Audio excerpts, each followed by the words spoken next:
Ada penceramah-penceramah yang dengan agitatifnya menjelek-jelekkan agama lain, menghina Tuhan agama lain. Padahal sebetulnya Allah sudah melarang kita menghina agama lain, menghina Tuhan agama lain. Ini ada kontradiksi dan kontraproduktif ini. Ada apa dengan bangsa Indonesia ini? Ustadz-ustadz yang kerjanya menghina agama lain, yang kerjanya menghina Tuhan agama lain, malah laku di pasaran. Wah, hebat dia, ustadznya berani, ustadznya jago, ustadznya gak bela Islam. Itu bukan membela Islam, itu menghina ajaran Islam itu sendiri. Padahal haram hukumnya menghina agama lain, haram hukumnya menghina Tuhan agama lain. Hati-hati, ada yang salah dalam cara beragama. Berikut ini adalah ciri-ciri radikalisme itu sendiri. Nah, yang berikutnya pada kesempatan kali ini saya hendak menyampaikan apa ciri-ciri radikalisme. Tolong diingat. Kalau mau dicatat, ya dicatat. Kalau nggak mau dicatat, nonton saja di channel YouTube nantinya. Channelnya Ustadz Suparman Abdul Karim. Jangan lupa di subscribe ya. Baik, ada 5 ciri radikalisme yang dirumuskan Badan Nasional Penanggulangan Terorisme. Yang pertama, anti Pancasila dan pro ideologi khilafah. Nanti kita bahas satu persatu ya. 2, mengajarkan paham takfiri, suka mengkafir-kafirkan orang lain. Yang ketiga, membangun sikap anti pemerintah, mendelegitimasi pemerintah yang sah. Yang kelima, bersikap eksklusif dan anti dengan perbedaan, termasuk anti Bhinneka Tunggal Ika. Dan yang kelima, anti kebudayaan dan kearifan lokal. Ini ciri radikalisme yang umumnya berkembang di Indonesia. Kita bahas yang pertama, anti Pancasila dan pro ideologi khilafah.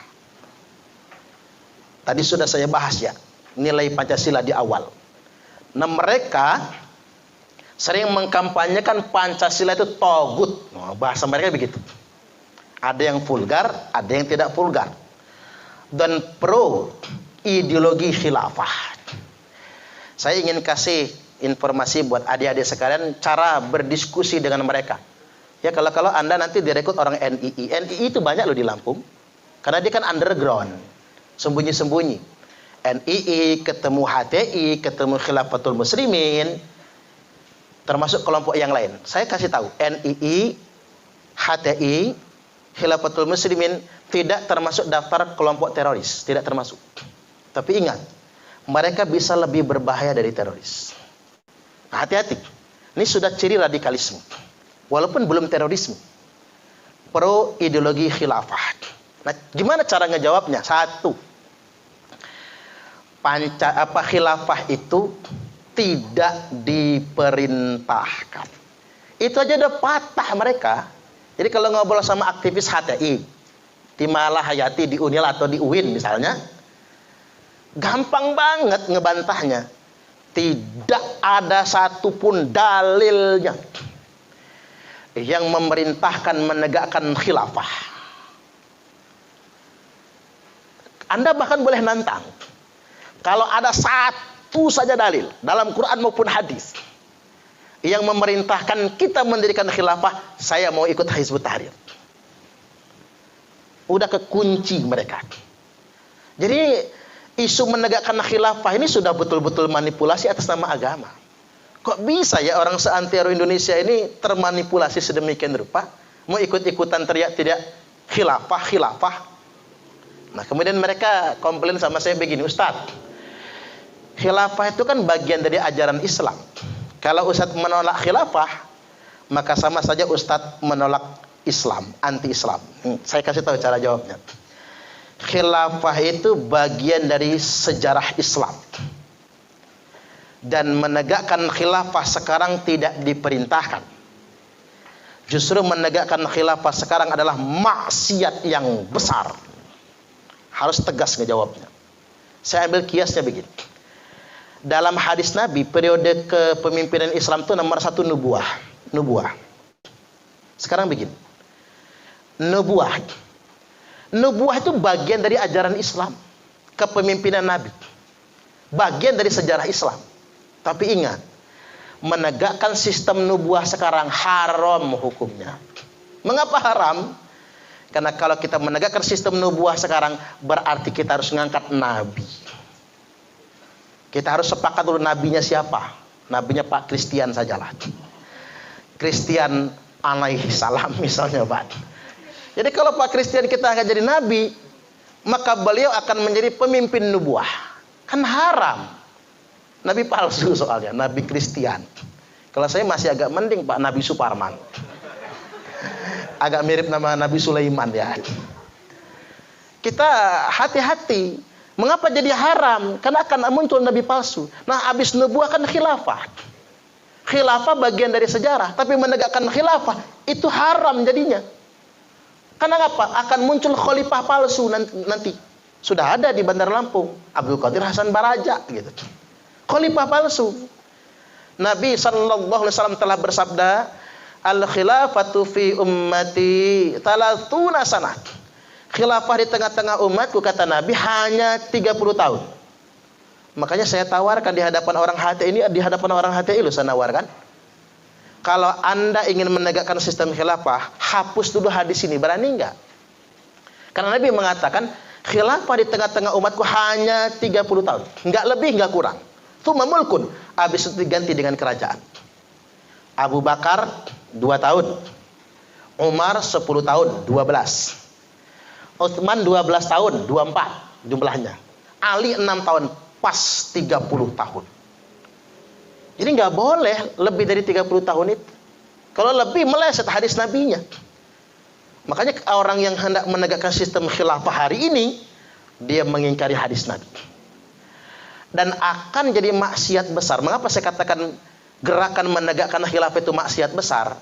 Karena orang yang hendak menegakkan khilafah, sama saja dia harus membubarkan negaranya sendiri. Ini saya terang-terangan nanya, dialog langsung sama orang Khilafatul Muslimin, orang Hizbut Tahrir. Kata saya, Syekh, akhi, kata saya, pakai akhi lah. Akhi, kalau ente mau menegakkan khilafah, terus NKRI dikemanakan? Ya NKRI kita bubarkan dong, kata dia. Kalau kita menegakkan khilafah, negara ini harus bubar. Tuh kan? Mereka terang-terangan mengatakan demikian. Tanya sama orang Khilafatul Muslimin, jawabannya sama. Tanya dengan orang Hizbut Tahrir, jawabannya sama. Kecuali kalau jawabnya di depan media, mereka ngeles-ngeles begitu, muter-muter jawabannya. Tapi ujung-ujungnya ke sana, negara harus dibubarkan. Nah, itulah masalahnya. Kalau kita ingin membubarkan negara ini, berarti kita akan memberontak kepada negara itu.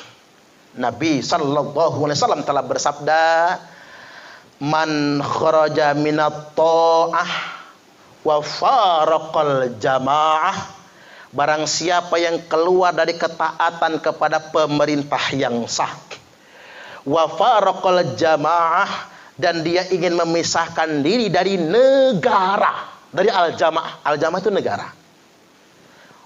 Famata, maka dia mati, mata mitatan jahiliyah, maka matinya mati jahiliyah. Termasuk ini ya buat adik-adik ngejawab bendera hitam. Ada asar Imam Ali loh. Ini ngejawab yang bendera-bendera hitam itu. Jadi jangan takut menolaknya. Begini keterangannya. Idza ra'aitumur rayatis sud. Apabila kalian semua melihat bendera hitam dikibarkan, falzamul arda wala tuharriku aydiyakum wala arjulakum. Tetaplah di bumi kalian masing-masing. Jangan gerakkan tangan kalian, jangan gerakkan kaki kalian, jangan ikut-ikutan mereka karena mereka kelompok bendera hitam palsu. Itu cara ngejawabnya.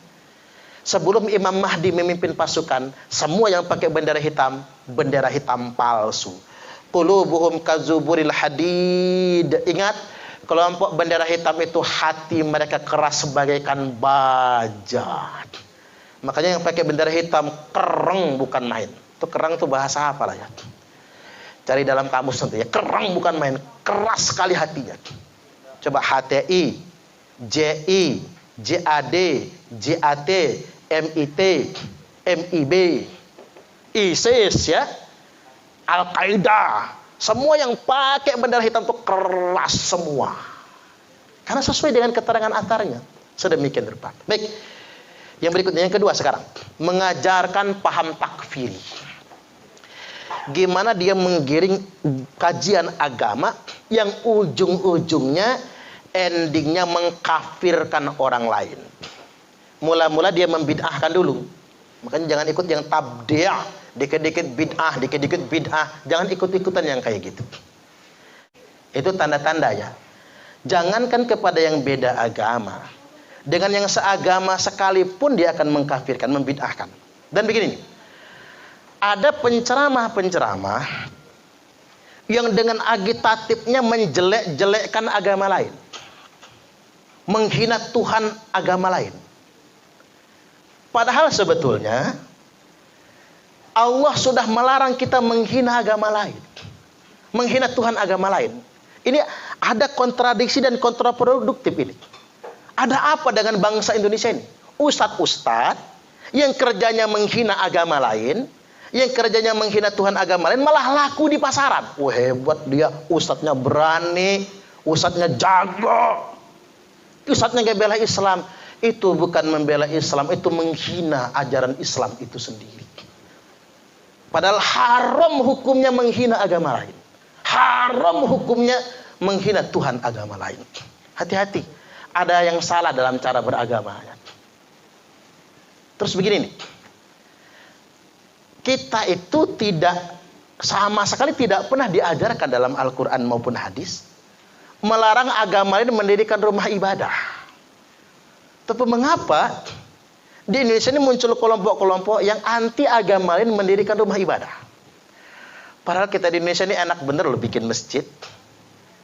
Di Indonesia ini masjid itu nggak perlu IMB. Yang penting punya duit, punya tanah, jadi masjid. Coba adik-adik kalau nanti ada rezeki keliling ke negara-negara Arab.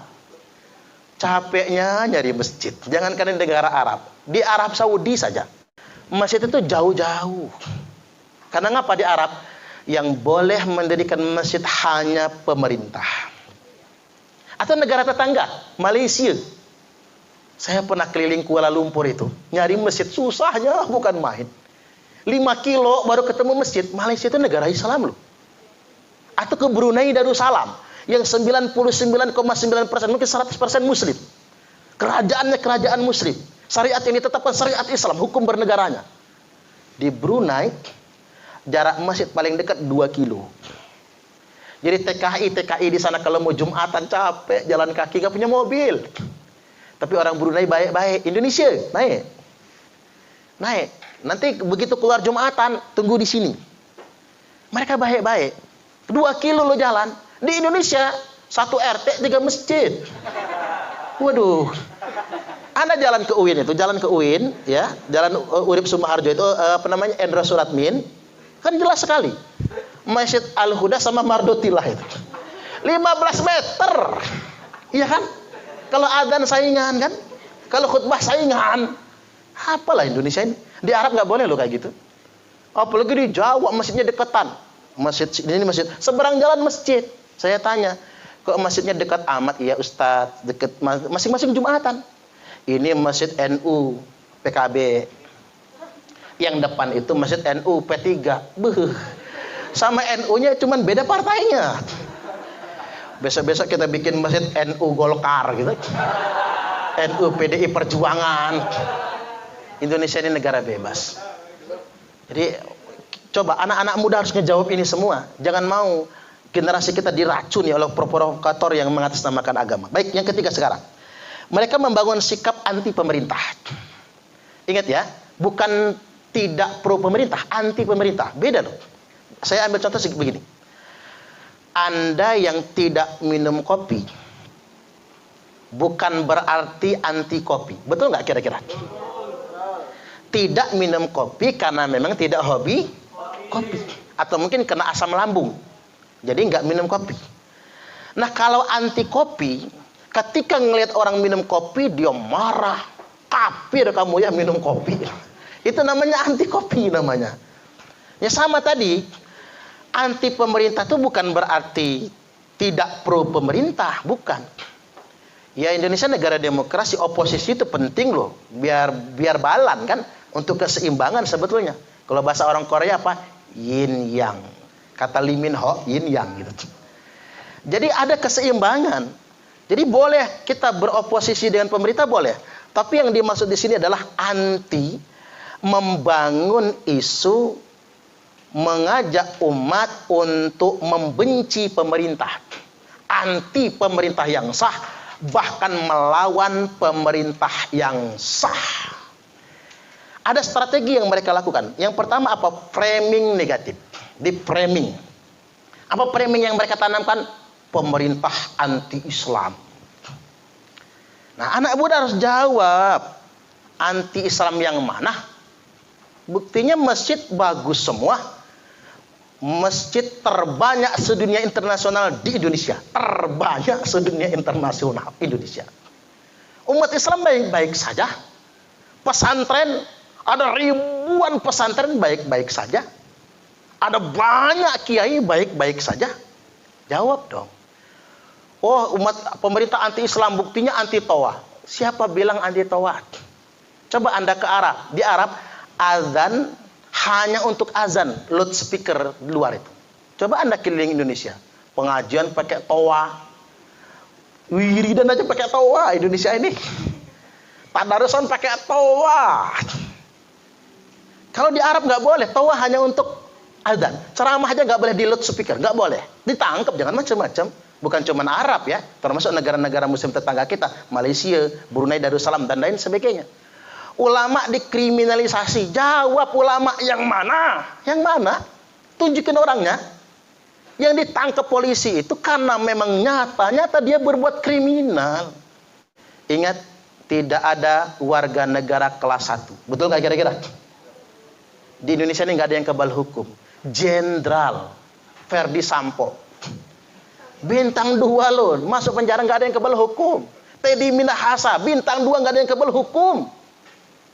Begitupun nggak boleh ada yang merasa menjadi warga agama kelas 1. Ingin saya buat pernyataan hari ini, tidak boleh ada satu pun yang mengajarkan menjadi warga agama kelas 1. Seakan-akan dia punya superioritas dalam agama, yang lain di bawah mereka semua. Kalau ada yang mengajarkan dengan alasan nasab, dengan alasan apapun, seolah-olah menjadi warga agama kelas 1, apa bedanya antum semua dengan Belanda yang menjajah? Itu feodalisme, itu penjajahan sebetulnya. Nggak boleh. Nggak ada warga agama kelas 1 dan tidak ada warga negara kelas 1. Tidak ada satupun yang kebal hukum. Fatimah kata Nabi, kalau dia mencuri aku potong tangannya. Seandainya pun dia mencuri. Ini hati-hati sekali. Yang sedemikian rupa kelompok yang anti pemerintah bangun framing sedemikian rupa. Setelah framing negatif, mereka membangun distorsi informasi. Contoh sederhana apa distorsi informasi? Gempa Cianjur gara-gara ada pemurtadan, banyak kristenisasi, itu distorsi informasi, dan itu disebar di grup-grup WhatsApp. Sayangnya yang menyebarkannya orang-orang yang berjubah agama, termasuk kemarin itu yang menusuk Syekh Ali Jaber, itu PKI, suruhan orang yang benci ulama, na'udzubillah. Padahal yang nusuk benar-benar orang yang depresi gara-gara keseringan main media sosial. Makanya adik-adik jangan keseringan internetan, nanti stres, jangan macam-macam, depresi. Ini distorsi informasi.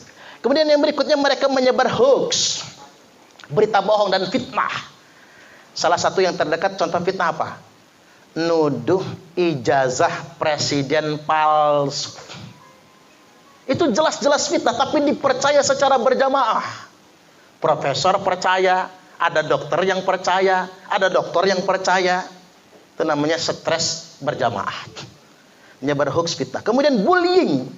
Mereka membangun strategi mencaci, menghina, bahkan body shaming ya. Nyebut Pak Jokowi itu mukidi, naudzubillah.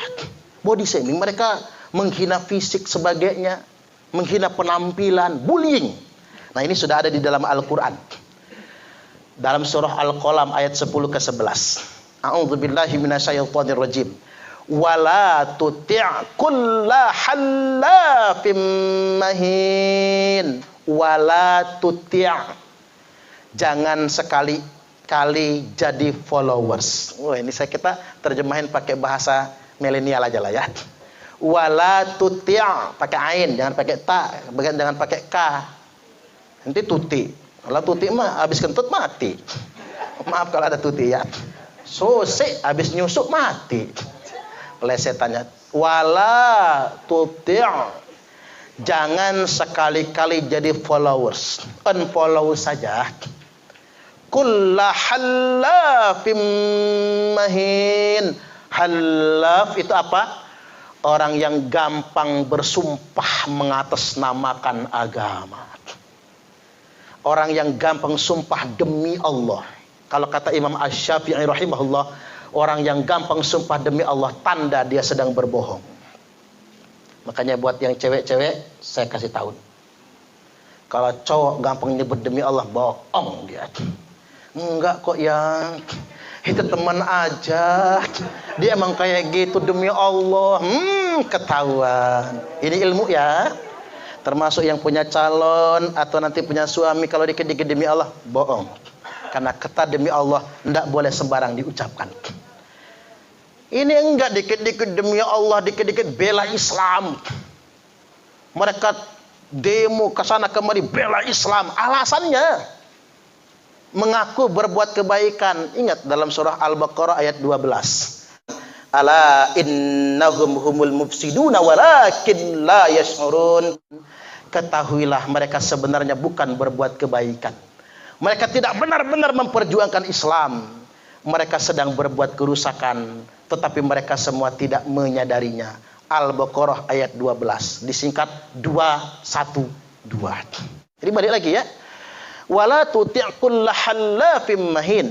Jangan ikut-ikutan dengan orang yang gampang bersumpah atas nama agama. Mahin, bullying. Ada dalam Islam itu. Jadi jangan jadi followers orang yang gampang mengatasnamakan agama, lalu mahin, bullying, menyebarkan cacian dan makian, hammazim masya'im binamim. Hammaz, hate speech, ujaran kebencian, menyebarkan ujaran kebencian. Masya itu bahasa kitanya kesana kemari wara wiri. Ulang sekali lagi, kesana kemari wara wiri.